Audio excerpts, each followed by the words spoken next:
Welcome back, everybody, to where I, for a good solid 30 minutes, thought today was Wednesday, and it is, in fact, not. This is like But, the opposite of last week when it just nicely accelerated. yeah, it's just, this time is not a flat plane, as Mr. Einstein would say. It ebbs and flows with gravity. Sure. Yep. And Based on circumstance. For example, like when I'm at the gym, time just stands still. oh, yeah, every time. It's like, God, I've been running for 4 hours. It's like 6 minutes. I think what? Geez, I'll never remember this guy's name. Yeah. Sorry. There was a great comedian from the 80s, early 90s. Now, I'm not making fun of Oklahoma. This is his joke, but he was talking about how terrible Oklahoma was. We haven't and he offended said, anyone lately. No, so no, go I on. didn't mean it like. But it's just you could apply this. You could insert your own place, whatever you want. But he said he talked about how terrible it was in Oklahoma, and he's like, if the doctor ever tells you got a year to live, just move to Oklahoma because every day is a frickin' eternity. That is Paul at Therot.com. I wish I could remember that guy's name. Anyway, he was funny. Yeah, that's a couple things going on. This patent showed up today.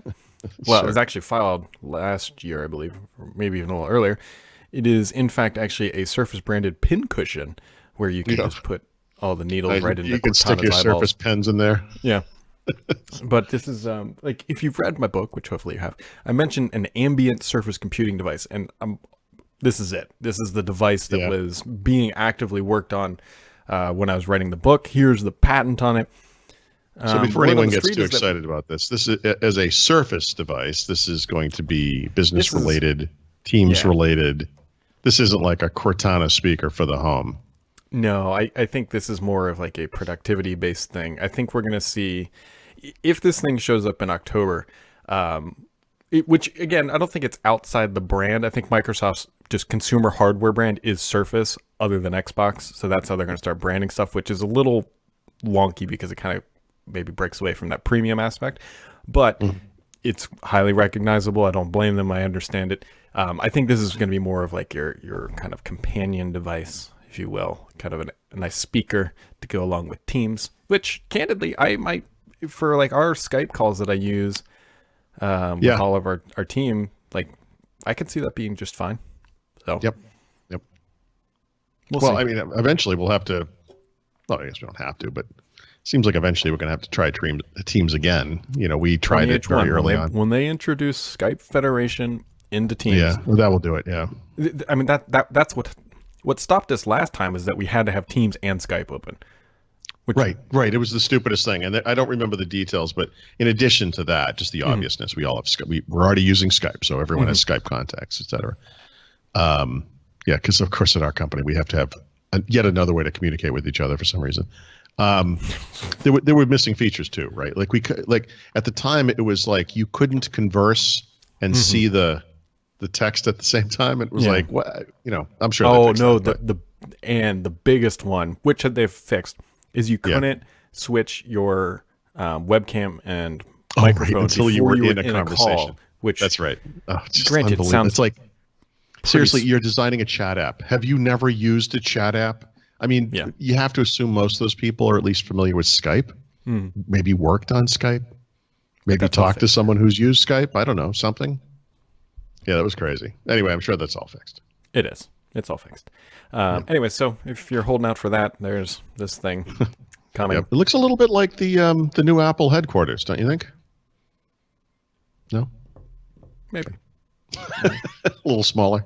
You know what would have been hilarious? So Microsoft is obviously redesigning their headquarters, and they're doing all that. They should have made it like a square. That would have been right. That would have been. They could have made it like Squircle. Remember when the first couple of Zunes had that not quite circular pad thing that for navigation. Yeah, and so by the time most people are listening to this, an Apple event will have occurred. Although it sounds like everything is known, but we will keep our Hangover edition as we have always done for tomorrow, because So what's the over-under, Brad? What are you thinking? Oh, speaking of which, did you get my email about the iPhone thing? No, the last two emails I sent you, I inadvertently, as I hit enter, I saw it went to like a Gmail account, and I was like, that's not Brad's normal. It should have forwarded to my Outlook. Okay. It was I forwarded you something about iPhone resale value that I thought you might find useful. What did it say?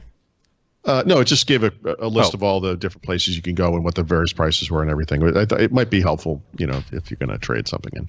I think, yeah. So I think what I'll end up doing is, and it's going to hurt my soul to do this, is to physically go into a Verizon store with the phone and be like, "What are you going to do for me today?"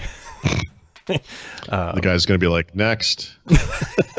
He's like, "We can introduce you into a wide variety of old phones." Here's what we'd like to do is upsell you to one of our 117 different unlimited plans. Oh, I know. Most of which are not unlimited. Which I like to think I'm a relatively well-educated consumer, but their plans are like befuddling. It's like everything you need, everything plus more, everything plus gaming, everything plus cloud, everything and everything all included. Oh, and also everything asterisk. Yeah. Can I get the everything asterisk plan? Yeah, and it's like I don't know. Every time I go in there, like our bill every month for both of our phones, because again, there's no phone payment or anything on there, is like $115, and that's only with like 4 gigs of data. But I work out of my house. My wife connects to Wi-Fi when she goes to work. We don't use a lot. And every time I talk to these guys, I'm like, I don't want my bill to go up. I don't want it to go up. And they're like, okay, we'll put you in the more everything plan. It'll only be $159 a month. I'm like, no. Hey, you're not paying attention. Also, I'd like my bill to actually go down. How does that work? Yeah, like, yeah, I got to bring the knee pads in. Like, how does this work? Like, what do I got to do right here? Yes, like, I'm not above that. Gene Simmons approach. A dollar is a dollar. You know what? Yeah. We all take our pride in different ways. So, anyways, this took a real awkward turn. EA Gaming, EA came out yesterday, sort of randomly, quasi-randomly, with a cloud game streaming service. Like they're beta testing it now, or technical testing it, and it's just another entrant into the cloud streaming wars. So, yeah, This is very common with cloud services, where everyone's they're going to be. What happened? Everyone's going to have one. Like there's going to be Ubisoft. Right. So in other words, it's like the video services.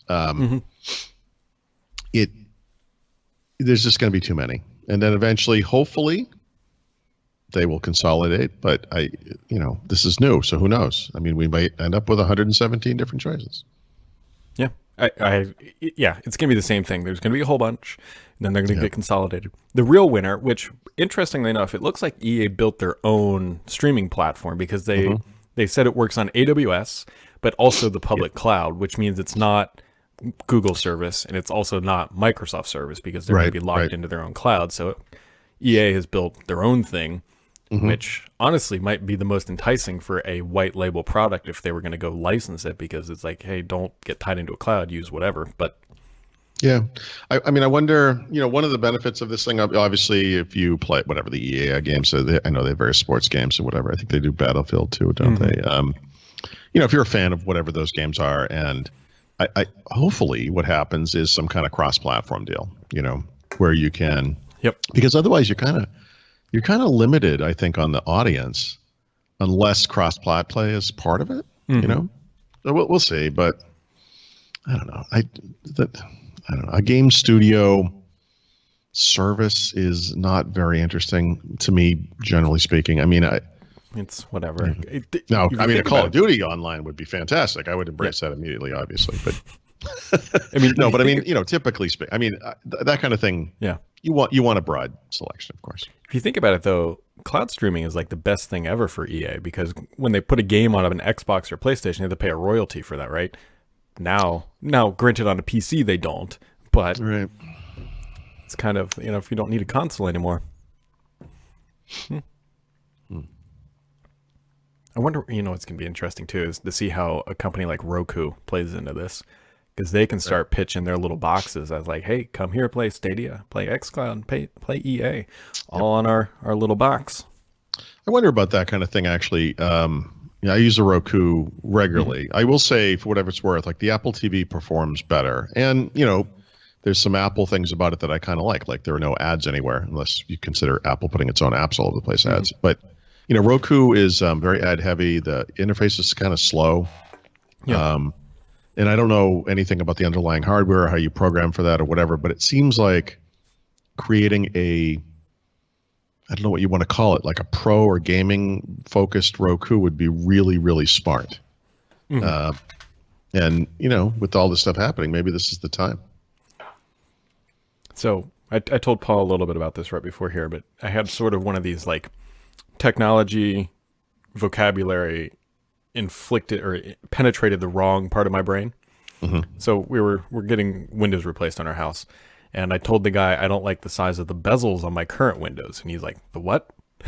It's like, the frame. The frame. You know that 50% of the people who heard you just say that were thinking immediately some joke about like you replacing those windows with Mac or Linux, like. No. Oh yeah. To be even more clear, physically the windows on my house actual where the windows. sunlight comes through. Sure. It's my windows have large bezels, and I'd like thinner bezels. I'd like modern bezels. I'd like edge glass. Well, what are those called actually? I guess they're called frames. Yeah. Or casings. They're not called. People. The window folk don't refer to them as bezels. Let's put it that way. Right. At least Do these guys have to know PowerShell now? Is that how that works? Yeah, they got to. There's just gonna be little scripts running along the bottom of all the windows. It's just automated. So, anyways, we got that going on. We got the Apple event, which I think all those surprises have been ruined. But we'll be curious to see. Well, I mean, who knows, really, right? I mean, look, an iPhone event inherently is interesting. We'll see. You get to put up with all the fake humility in the beginning, which is terrible. We're so humbled by blah blah blah. Yeah, sure you are. Anyway, I don't know. Maybe they could surprise us. That would be good. Yeah, we'll see. We don't have to wait too much longer. And Tim Cook will go out and put his slanted statistics about how good iOS is, and but how important it is that all their user base is always upgraded. You think he's going to talk much about how they changed their search algorithms for the store because they were doing monopolistic practices, whatever its word is? It's unbelievable. Except no, it's incredibly believable. Oh yeah. This is why the monopoly or the antitrust issue, right? I mean, this is the exact problem. Yeah, if anybody's not familiar with it, the New York Times actually did a really good write-up where they had basically the search results as they appeared like 2 years ago, or not even 2 years ago, like earlier this year, and then after Apple made the change. Well, after Spotify complained. Yeah. And then all of a sudden, the next day, it all went back to the way it should be. Yeah. And prior to the change, for like 900 different search terms, Apple's products all appeared as like number one. Oh, it's like you'd search for music. Yeah. Apple Music would come up first, and then 17 other Apple apps would come up. Some of them semi-related to music. And then the thing you were actually searching for, Spotify, that would come up after that. So here's an interesting conundrum I'm in, because we've talked about Verizon and all that. So if you're on a certain plan with Verizon, they give you Apple Music free for the year. Yep.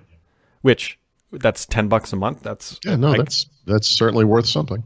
Well, it's worth $10 a month. Even though I don't like Apple Music, but I probably haven't given it a fair chance. I got to look into it more. But the problem here is, Paul, is that if I dump Spotify, then I'm going to have to start paying for Hulu again. Because right now, if you have Spotify Premium, you get Hulu for free.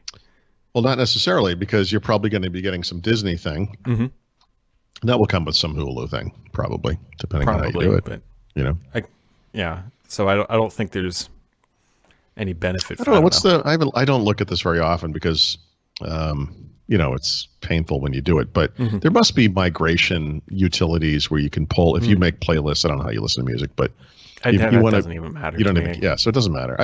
I have not looked at Apple Music in a while, but I will say, other than the kind of the UI at the time, which was just like white with pink highlights, and I thought it was kind of blurry looking. Yeah. Apple Music is a fine service. It's fine. And I did see a story recently where they support Chromecast now on Android, which I think, and maybe on iOS too, I don't know. But that's cool because that's actually what I use. So it makes it something like I could use, but there's no reason for me to shift. The one big problem, I use Google Play Music and I love it. It works logically. It's great. But the thing I run into, which is a huge pain in the ass, is they have really strict device limits still.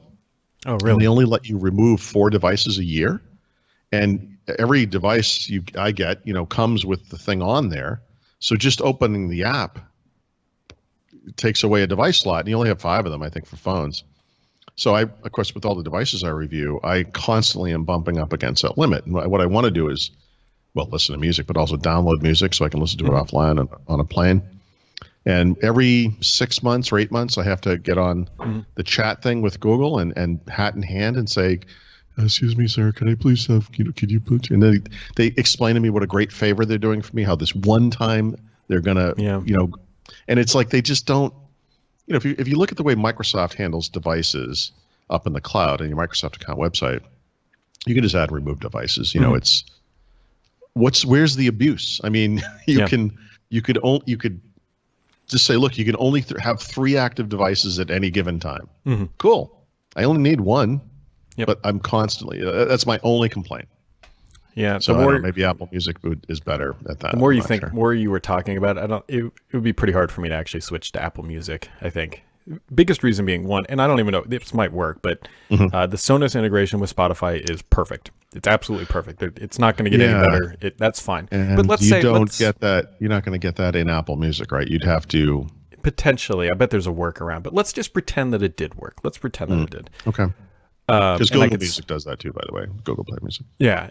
And so let's say I did do that. The thing is I'm afraid that Apple Music isn't going to end up where I want it to be, because right now we have Google Home and the Echo One. We only use Amazon currently, but I could switch them on the Sonos devices overnight. But I don't think Apple Music doesn't work as well as Spotify does on those devices yet. Yeah, that's probably true. And I don't get it for free. You should test it. You should test it. There's no reason not to. Yeah. Yeah. I mean, look, they just, like I said, I believe, I haven't looked at it yet, but I mean, I don't have any reason to, but I believe they just added Chromecast support. I never thought Apple would ever do that. That's actually really smart. Well, we will see. Yeah. We will see. The music service stuff is actually the nice thing is that we have so many choices now. Like it is the nice thing. Yeah. I mean, for video services and stuff, there's a difference between the choice you get in music and the choice we're going to get in these video services. Because in Apple Music or Spotify, you're getting the same music. The problem with this video service thing is that, like CBS All Access, you only get the certain shows over there.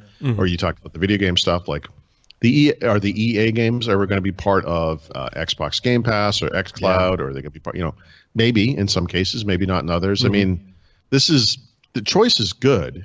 Yep. But there's an established scientific, examination of too much choice is bad. Yep. And then, of course, when choice is exclusionary, then it gets into a problem. Then you have a problem. So we will see. There's a lot of interesting things happening on the horizon. The Apple event today. We got the Google Pixel event, I'm assuming, coming up, unless it just all leaks and they finally just say F it and just hit pre-order. That would be amazing. Just release it.